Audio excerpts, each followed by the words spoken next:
let me kind of give everyone in the chat a little bit of context over what happened this past week. You guys can sort of correct me if I get some of the details wrong. But within the sports card world, there was a particular collector. Let's call him Schmatrick Schmryan, okay? And he is a very notable collector who happened to have an item that was up at a particular type of auction house. And people happened to notice that he maybe mistakenly or purposely or whatever the case is, bid on his own item. And then he got a lot of heat for it. And then he went on to James Beckett's podcast, founder of the company Beckett. And they talked about this sort of controversy, and they made mention of this new hot word within the collectible world, which is defensive bidding. And to kind of sum it up really quickly, defensive bidding is this idea that you might bid on your own item to prevent it from exchanging hands for less than you would want to do. But it's sort of wrapped under this guise that it's kind of okay,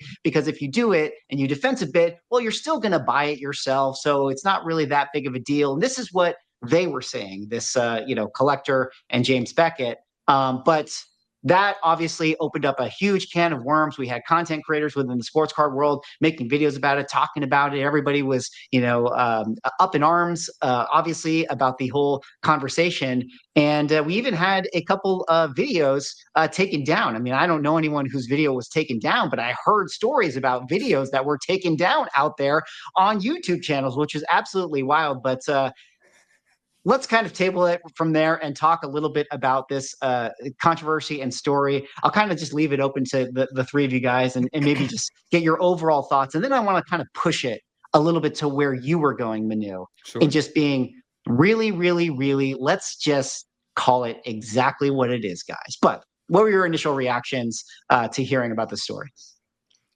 Yes. So, I mean, my thoughts on this one is it's a complex topic, especially when you're talking about, it wasn't just bidding on your own items. It was the conversation about bidding on friends' items, like have your friend asking you to like bid on something so that it doesn't go below a certain point or that kind of thing. And I have 100% heard about that on the comic side. Like I absolutely know that happens. And so like, it's not like, we know it's not just cards, like that stuff happens. And that's where I feel like it gets gray. Like to me, like bidding on your own item should never be acceptable. Now I am aware that some states it's actually allowed, like some auction houses, if they're placed in certain states, you can, other places it isn't. I feel like it's one of those things where maybe it almost all depends like what your line is. And to me, like my line is you can't bid on your own stuff. Now the bidding on your friend's items gets a little trickier because it's like, to me, that's where intent comes in, because if your friend asks you to bid and you wouldn't have bid beforehand, you should not be bidding on it. But if it's something like an item that you wanted, like there was like one of the pieces of art I bought recently, that Absolute Wonder Woman 4 cover. After I bought it, I was like telling my buddy about it. He was like, "Oh, that was mine. I didn't even know it was his." It was a piece of art that I saw and I was really interested in, and I bid on it and I won it, and so it's like, if you were going to bid on something beforehand, regardless, like then I think like there's no problem there. But once this kind of like, it's, if someone's asking you to do it, it's no different than themselves doing it in my mind. That's kind of how I look at that. I want to ask you a question along those lines, that because you just said something and it made me think of something. Now, what if you ask your friend to do it and you say to your friend, "Now, brother, if you end up buying this thing, it's yours. So be happy owning it." Like, like talking about the intent. If the intent for the person that is bidding on your item because they're supporting you as a friend, but if they fully intend to pay and take ownership, is there some crime there? I still, to me, it's still wrong. Like if you were not going to bid on it on your own, like of your own volition, then to me, it's something where you're effectively bidding on it for that other person. That's how I interpret it personally. No, I get it. I think there's it's just interesting thoughts occur to me, because advertising is also influencing people to do things. What if? Well, no doubt you're trying to get people to promote and bid on something. But I guess where the gray area is like, yeah, in theory, Manu, if you have an item and you're like, hey, like Mickey, you want to like bid on it to like kind of just help it or whatever. Like I know that if I bid on it, like I'm going to pay for it because if I end up winning it, because I don't want my account with such and such auction house to like get canceled, right? Like I don't want to Right. like not actually pay for it. So I know that I'm at liability there. But I think it is in a little bit of this kind of weird gray area thing where like even if I bid on an item, and let's say it's like, there's still 14 days left in the auction, it's not anywhere close to being sold. Frankly, if I won your item at that price, I'm going to be really happy because I'll have a lot of equity in it, because typically it's like maybe the price hasn't gone there. But so there's no sort of harm in that sense. And we've all done kind of these joking, like, hey guys, let me bid on the Yeah. Superman one when it's $30,000. Like, and that's kind of a fake bid, although I'm going to pay for it. But it does, in effect, create a perceived demand for an item that maybe isn't there. Because there is still this element of like, oh, look, like this thing already has 15 bids on it. Like, which like maybe for the person that wants it is giving them this idea that this item is in demand. So there is still manipulation that is going on with it, even if it's really friendly. And I say all that, and I'll finish out by saying, and yeah, and this happens all the time. It So does. like, It does. Well, and like there's friends like do no this, way to way. police people do that. this. Like Yeah, it's you can't police impossible. it. Like Right. you can't police like a friend's account. Like I mean, it's not going to happen. Now I know I saw comments in the chat, and I am aware of this, that there are like a number of auction houses where they have it set up that like if you have listed the item with your account, it blocks you from bidding on it. Like that's their Right. way of preventing you. But like it's still like if you have a friend's account that's bidding, like it's not preventing that. So it's like No. you can block only so much, and and like it's unreasonable to really expect more policing than that. It's a world that we live in, and that's in that situation. I think one thing that's interesting, and I'm just trying to figure this out in my head. One, I want to say really quickly, bidding or having someone bid on something or bidding on it from a different account, and then you end up with your hand in the cookie jar and you don't pay for it. Absolutely no two ways to look at that. That's completely wrong. Like that's the definition of, the worst case scenario. But this idea is kind of I like talking this through. It's almost like I feel like you're visiting a different country, you're going through customs, and now you're being asked all these questions. Why are you here? How long are you staying here? Like, are we supposed to now start questioning the bidders? What are you bidding for? Do you actually want this? How many of these do you own? What's your intention here? Like, how do you define someone that's rightfully bidding on something or not? The money is green. The auction houses just care that it gets paid for. And what you do as the promoter of a listing to get as many bids in there is kind of what this whole thing is about. Even the auction houses call up their client list and say, hey, this is really low right now. If you get it for this price, it's a steal. That client might not have considered buying that prior, but now that you've said this $50,000 item is about to go for 25, get a bid in, you've got equity, you've motivated this person that might not have bought that to bid. That is still a standing bid, a legitimate bid, and the money is still green. I'm just asking questions. Yeah, I You know, were going and to say that's something. What do you one think? of. Oh, sorry. Go ahead, Neil. No, I was just going to say, I think that's where a lot of this has kind of led to as this story has kind of evolved. I think this has shined a light on, I'm not sure a lot of folks fully understood, myself included, exactly how much nonsense is in the auction house terms and services on like what is actually allowable and some of the stuff that they are actually doing.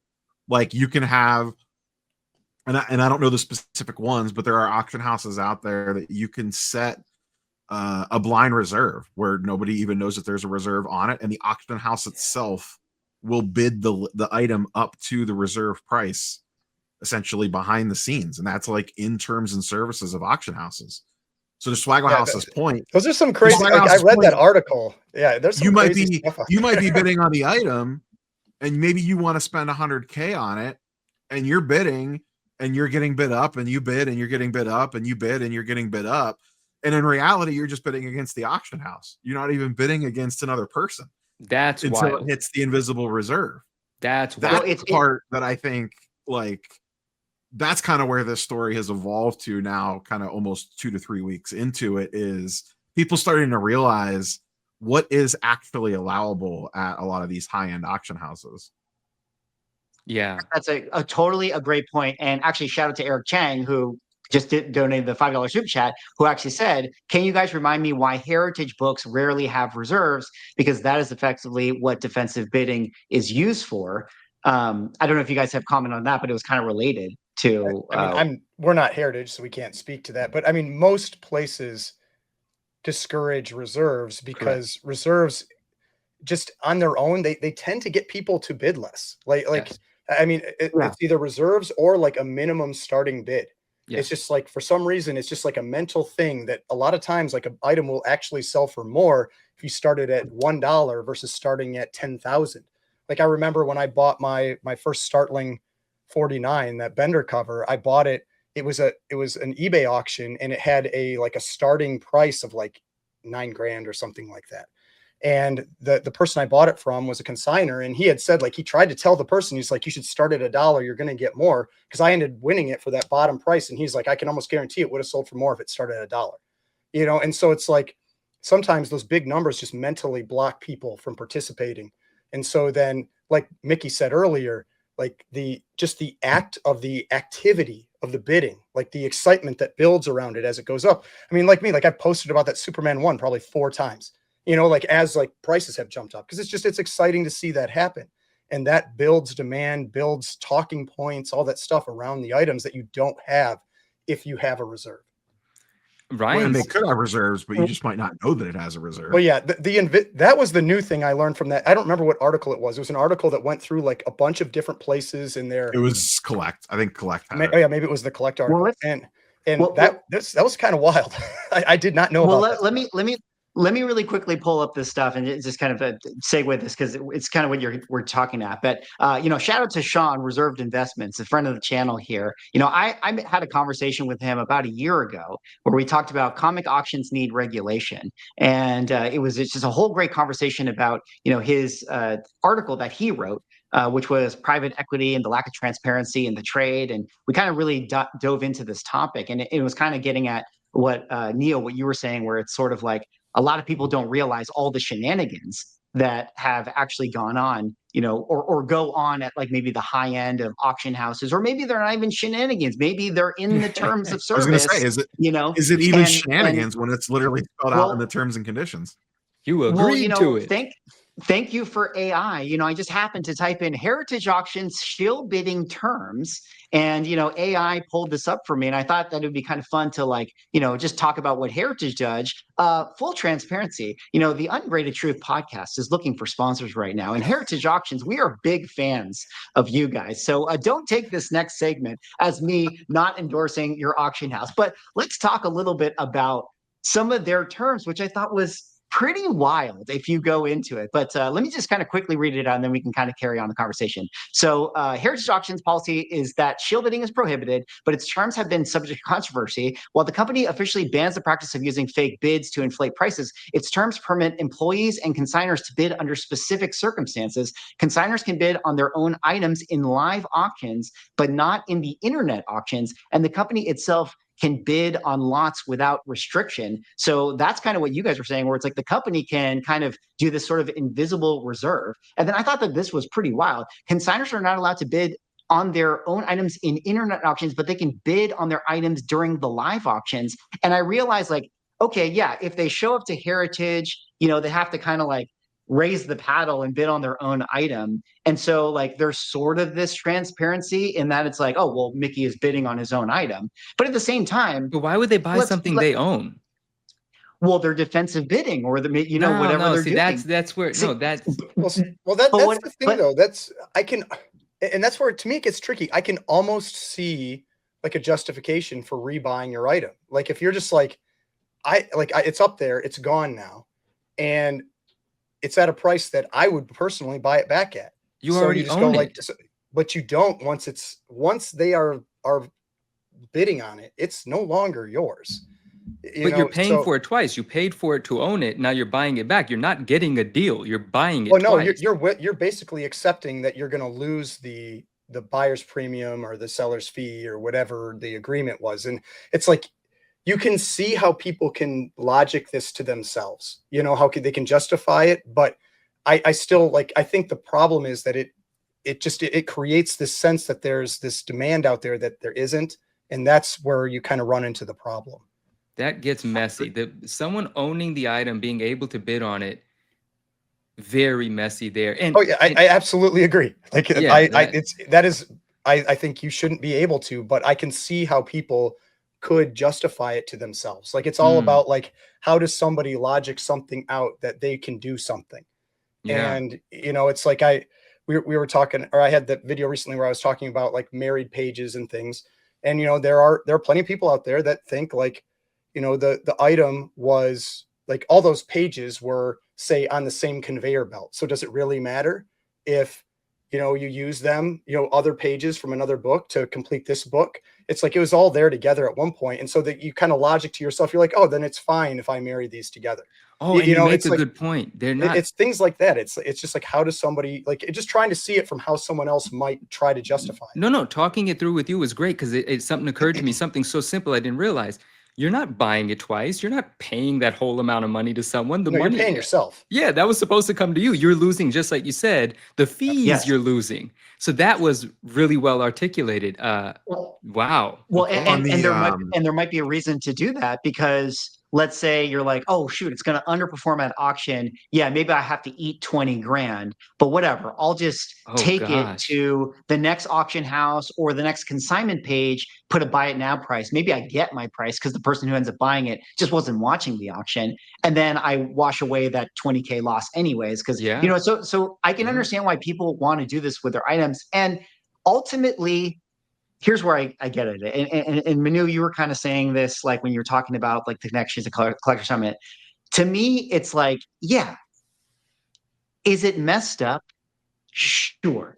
But like, do we live in a perfect world? No. Like, I just think that Far we're from it. we're just in this situation where like, this is like, it's a necessary evil. Like, you can't really get around the auction houses, and there's always going to be like shenanigans at play. Now, my one conversation with Sean, which I thought was great, where he was kind of just offering a solution, is he just said like, here's some like just really actionable things that he thinks would be better, which is like, if an auction house does like its own sort of reserve bidding, or an auction house buys an item, he thinks like there should be some regulation about them stating that. Yeah. Or like, if you buy if one auction house buys another item from another auction house, like that should be stated. Like that seems ridiculous. But other things like rules where it's like, employees of Heritage are allowed to bid on items, like that was put in the AI controversy thing, and I was like, that seems fine to me. Like I don't know, like because you work at Heritage, you're a collector too. You want to buy stuff, like you should be allowed to buy things. Like that's not a big deal to me. But yeah. I don't know. I think there's just a lot of interesting policies that are there to protect consigners and sellers and the auction houses, and it makes sense because the bread and butter or the lifeblood for auction houses is to get people to want to sell the items with them and make money, because that's how they get their inventory. Thanks for watching this clip from the Ungraded Truth podcast. To be able to watch the full show, click the link down below. Yep, that one right there.